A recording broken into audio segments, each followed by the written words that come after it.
Hey everybody, this here's Coach, and I'm gonna show you how to create some flawless, bug-free sound mods for Left 4 Dead 2. Now, before we begin, there's my dog. You gotta make sure that your Left 4 Dead 2 sound folder is default. So, in other words, this folder right here, if you have replaced or modified any of the default sounds in this here folder, then you need to verify your game cache, and then Steam will re-download anything that is different or missing. This is essential to making sure you got bug-free sounds. And where I always start on making sound mods is I open up one of the default sounds. So for the purpose of this tutorial, I'm here in the weapons folder, and I'm going to open up this rifle shoot sound. What you got to keep in mind to get bug-free sounds is your new sound must be the exact same length as the original sound. It must be the exact same rate, which is 44,100 right now, and it must have the same amount of channels, same amount of audio channels. So, for instance, right here, you can see the new sound here is a lot longer than the default one. So what we gotta do is select the remaining amount and delete it. And to make sure that it don't just cut off suddenly, I'm gonna apply fade out right here. Now, say for instance, the new sound you import is quite a bit shorter than the default. Well, that's okay. All you gotta do is select the default and generate silence on all of it.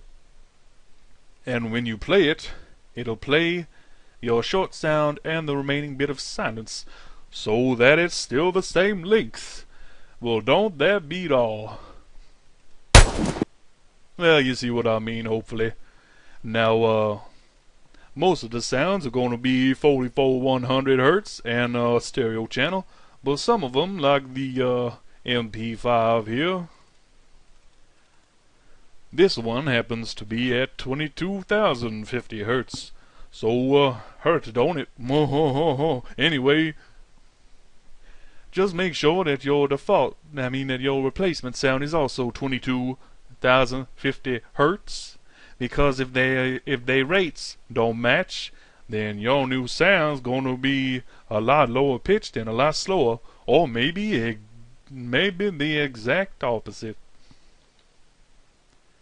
And some of the sounds, well, most of the sounds are stereo channel, but some of them happen to be mono. Let's just pretend that this one is mono.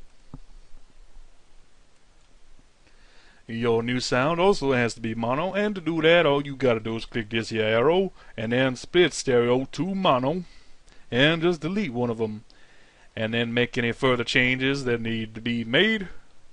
And well, that's about it. When you're satisfied with your new sound, just mute the default one and export as a WAV file. WAV 16 bits PCM. Hell yeah. Same name, same file structure, folder structure I mean. And pack it into a VPK. Never ever replace one of the sounds in the default sound folder, because working with the sound cache is a real pain in my fat ass.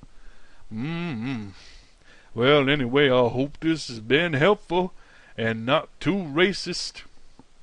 This is Coach saying I need some hot apple ice and a piece of whatever. I don't care anymore.